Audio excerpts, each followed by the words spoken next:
Who is this? Daphne from Scooby-Doo. Coming soon to Netflix.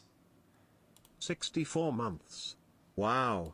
Welcome to the jungle. Yeah, but why not just give her red hair? Oh, she's probably gonna have a wig. She's probably gonna have a wig, right?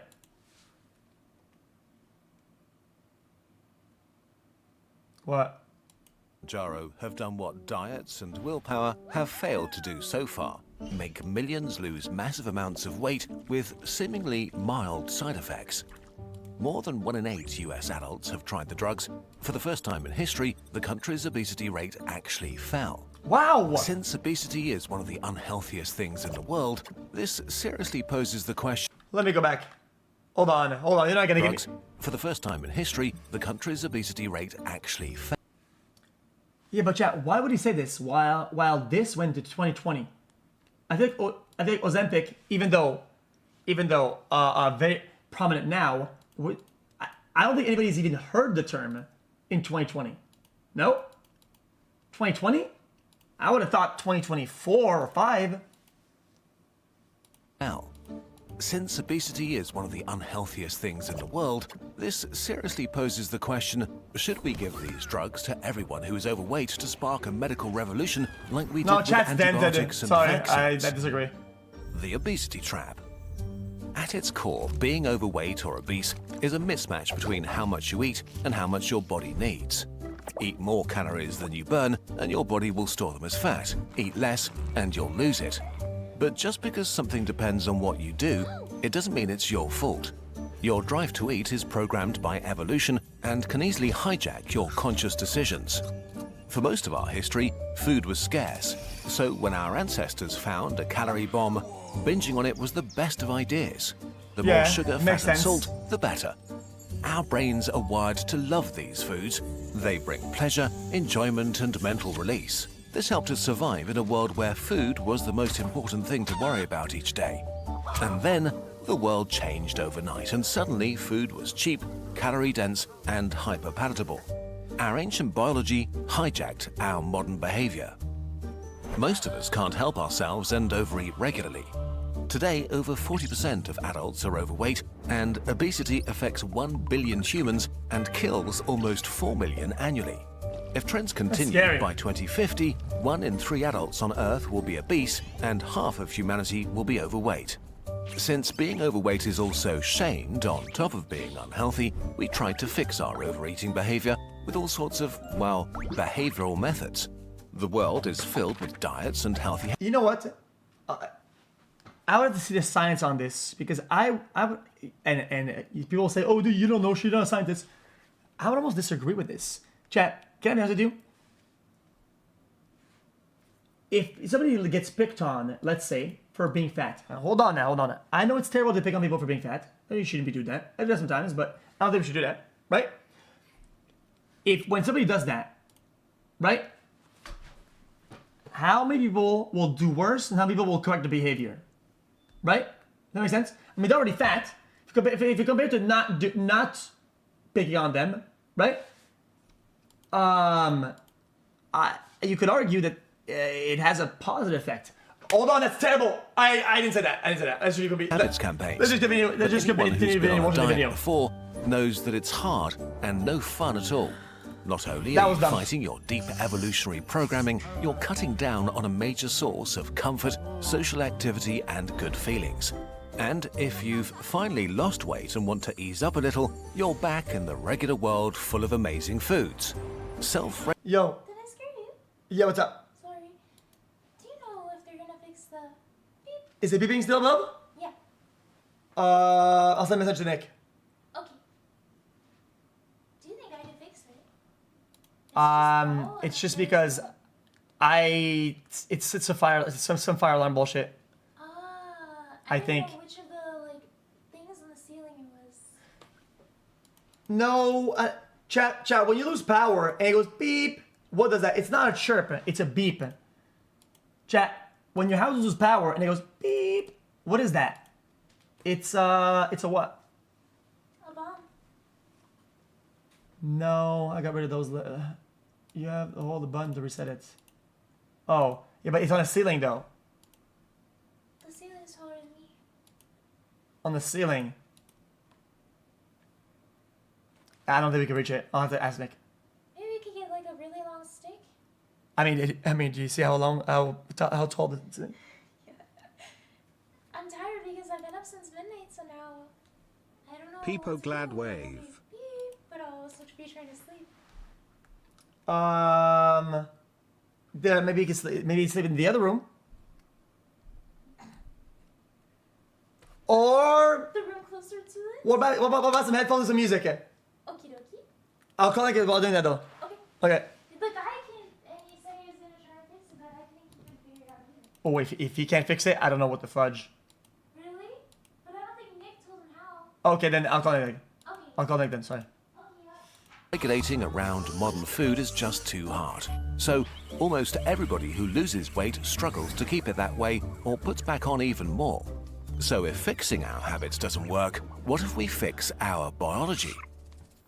Before we get there, Wait, let's fix wait, something easier first. Oh, he said, wait. Our on even more. So if fixing our habits doesn't work, what if we fix our biology? Before we get there, let's fix something easier first. Directly supports our channel. And now, back to losing weight. Ozempic and Co. I think it's not beeping anymore. So what? It's not beeping anymore. Wait, when's the last time you checked before you asked me? Well, the guy, I heard him when I came out the room, but then I went up and then I heard the guy upstairs and I saw a ladder and I saw the thing. Oh, sick. Yeah. Oh my god. Dang, that's not bad. Good push, right? Many eating behaviors, eat now or later, chocolate or vegetables, Robots are in the actually walls governed by an schizo. orchestra of hormones that are not within your control. You're not hungry in Go back, go back. many eating behaviors, eat now or later, chocolate or vegetables, are actually governed by an orchestra of hormones that are not within your control. You're not hungry in the evening because you decide to be or because this is when your body needs energy, but because your body releases certain hormones. And it turns out your fat is one of the major regulators of this orchestra. If you're Okay. overweight or obese, the excess fat is throwing your hormonal orchestra out of tune. You have to lock This in. may make you more hungry or push you to overeat more, creating insulin resistance that causes type 2 diabetes and so on. We made a video if you want details. But there's one specific hormone that plays its tune quietly in the background, even in obese people. The glucagon-like peptide 1, or GL. Yo, just make food more expensive. It's not that fucking hard. Make dog shit ass food that is dog shit more expensive. Buddy. Fat people. Yo, okay, no. I have a better one then. My bad. That was bad to say. New take. Make it so that the fat people, when there's AI at the checkout, if they're fat as fuck, the food is more expensive. Boom, done. Fixed it. Fixed. The fat tax. Okay, if I have a car that's too good or some sports car in California, I pay more money. Okay, if you're fat and it causes a lot of other problems on the system, then where's the fat tax? Explain. P1. It's one of the hormones your body releases after a meal. It tells your pancreas to release more insulin to keep blood sugar in check and slows down your digestion to keep food in your stomach. Last part. First I was going to No. shit talk you, but to be honest, he's right. Make junk food expensive and healthy, whole foods, organic, etc. cheap and easily accessible. Now watch this. And then people say, oh, dude, what about people that have children or whatever, and then they're fat, and then their children are, that is what you would call a two birds with one stone. You're fixing the children because now they'll be able to eat, and you're fixing the fat person because now they're gonna go skinny. If whatever they were going to eat goes to the children instead, now they have a more balanced diet, they're eating less food, and the children have more to eat. Okay, if you can afford to be a fat ass and your children can't afford to eat food to grow up, then you need to redistribute your food. That's your fucking problem, not the government's problem. Your problem. And in your brain, it increases your feeling of fullness and being satisfied, curbing your appetite. These effects are usually modest. Once in your bloodstream, GLP-1 disappears in barely 2 minutes, its song quickly fading away. So one day, scientists had an idea. What if we made artificial copies of GLP-1 that play the same song but louder and much longer? A GLP-1 signal that's to buy food for them. Okay, then so be it. stays in your body would boost insulin and silence appetite. The first artificial GLP-1 was approved in 2005 for diabetes and in 2014 for obesity. But the revolution came with semaglutide and tirzepatide, Ozempic and Mounjaro. Really powerful GLP-1 agonists. Other races are Yo, oppressed or not. bro. You're a skinny twig. How would you get to speak on overweight people's matters? Yo. You're right about shit food being too cheap though, but still fuck you. What is wrong with you? Should men speak on women's issues? Everybody should be speaking about everybody else's issues. It's how you get the places. Imagine if oh guys, only poor people can help fixing the poor problem. Like, what a stupid fucking take. Like, nobody gives a shit. If somebody can have a positive outlook or positive change, who cares what race they are, what sex they are, or where the fuck they are? Nobody gives a shit, dude. That's fucking weird. Like, fuck you. That play their songs in your bloodstream for up to a week. They send out a loud and steady signal that dials down your appetite 24/7. You still enjoy food, but you feel full and satisfied much sooner, making it easy to not overeat. And since the song never really switches off, you feel less hungry throughout your day, making you eat less often. How intensely you feel hunger is largely genetic, so especially people who suffer from food noise, a constant urge to eat, feel a huge psychological relief from the drug. Finally, their body stops screaming at them. Suddenly, your Chat, I feel like this video is half right, half, and you're gonna say, oh, this is research. I think it's kinda bad wording. Well, listen, if you have not been eating a lot of food, right?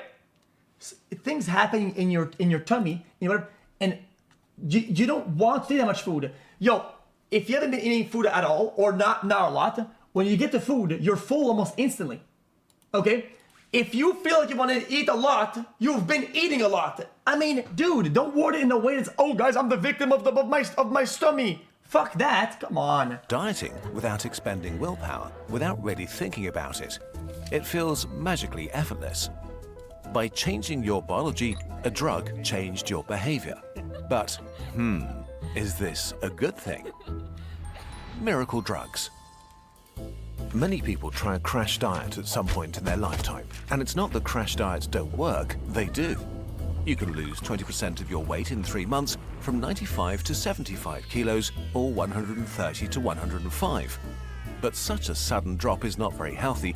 Go back, sorry, You can lose 20% of your weight in 3 months, from 95 to 75 kilos, or 130 to 105. wow. But such a sudden drop is not very healthy, Yeah, and for the vast majority, the weight will come back within a year.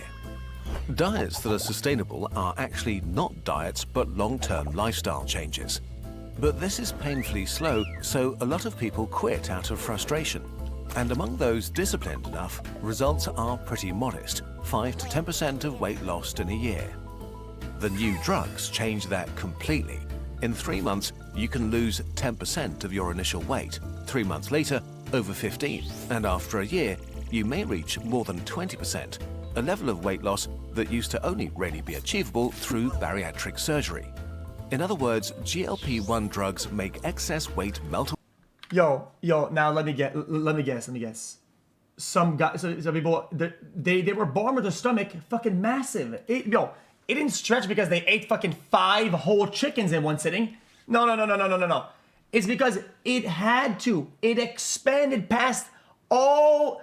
Dude, it just had to. Like, come on, bruh. That's cap. You know that's cap. Bariatric surgery. In other words, GLP-1 drugs make excess weight melt away like nothing before. We can't stress enough at how unhealthy obesity is, causing everything from diabetes Some to heart genetically, attacks yeah, and but cancer. not to the point. So the consequences for health are stunning. Treatment with semaglutide cuts your risk of stroke or heart attack. Food cannot make your stomach bigger? Wait, really? I thought I could stretch it, no? Yeah, if you eat 5 chickens every day, it'll stretch. Yo, Yeah, exactly. I'm being, no. Fat propaganda is actually getting worse than anti-fat propaganda. Yo, I'm fighting back. Fuck you. I'm not getting propagandized against, man. Jesus. By 20%. 17 months of tirzepatide crashes your chances of developing diabetes by 66%. They also reduce sleep apnea, improve kidney and liver function, lower inflammation, cut cancer risk, and may potentially slow Alzheimer's. They might even boost fertility, as obesity often disrupts hormones and increases complications during pregnancy. And there may be more positive long-term effects. Some of these benefits are a direct result of weight loss, but intriguingly, they sometimes occur regardless of how much weight has been lost, and some have been seen in patients who weren't obese to begin with.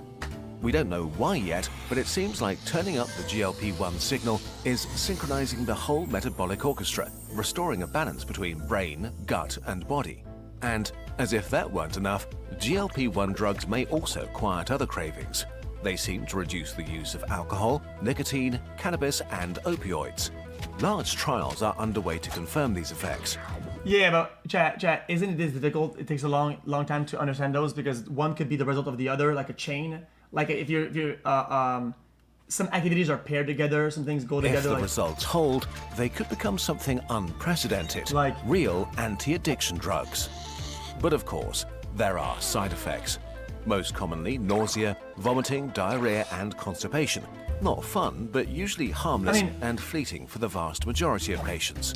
More serious stuff like pancreatitis, kidney problems, or gallbladder disease do happen, but for well under 5% of people.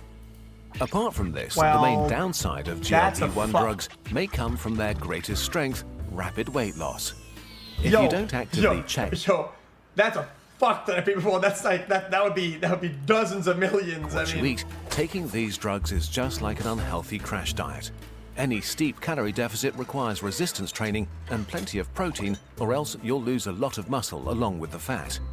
That's harmful at any age, but especially after 40, when building muscle gets harder and the risk of falls starts to rise. So, while these drugs change your biology, they don't do all the work for you. Staying healthy. Yeah, can I be honest with you? This is, this video is oversimplified. Getting me going from the you act like I don't know what I'm watching. I literally called it out for being oversimplified earlier. It doesn't have the whole picture. Can I be honest with you?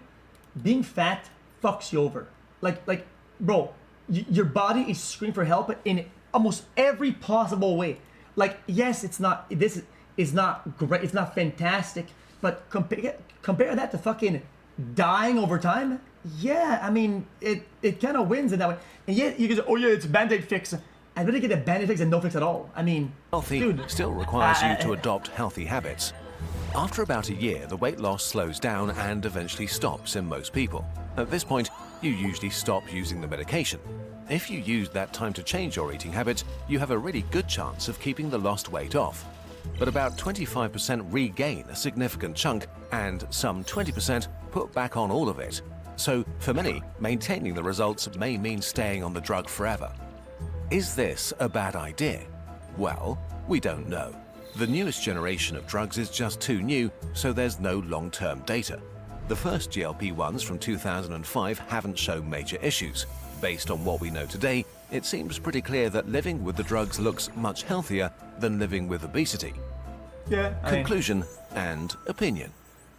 A recent study modeled what would happen if millions of US adults who are obese or overweight got GLP-1 drugs for life. In just 2 years, about 50% of all obesity in the country would vanish. Over the years, it would prevent 26 million cases of diabetes, 13 million cases of heart disease, and 5.5 million premature deaths, which seems like a pretty good thing. And new drugs that are in final trials promise to work even better. Defeating obesity suddenly feels within reach. Right now, the biggest obstacles are actually supply shortages and high prices. But these are artificial problems. In the long run, increased production and plummeting costs seem almost guaranteed. So, I mean, spending time doing less dishes, less cooking, recovering from eating too much fucking food, and being on the bathroom, yo. Should we just inject obesity away?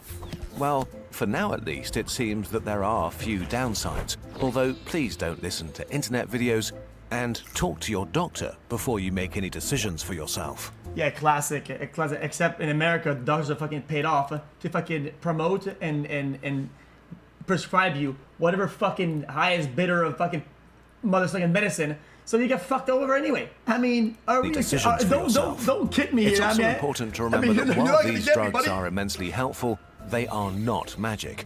They make a hard thing easier, but it still requires you to change your habits and put in some effort. But even with all of these caveats, it seems the future just got a whole lot healthier. If you're looking for sciencey products no, it's just true. that you can't get anywhere else, check out the Kurzgesagt shop. We've got a very useful wormhole mug. It's designed... They go to college for 9 years. It's not true. What does that have to do with anything? I don't even know what kind of argument that is. They go to... I heard the beep. Weird the beep. Yep, I mean, I do have to call him. Actually, I would say not never mind. Not never mind.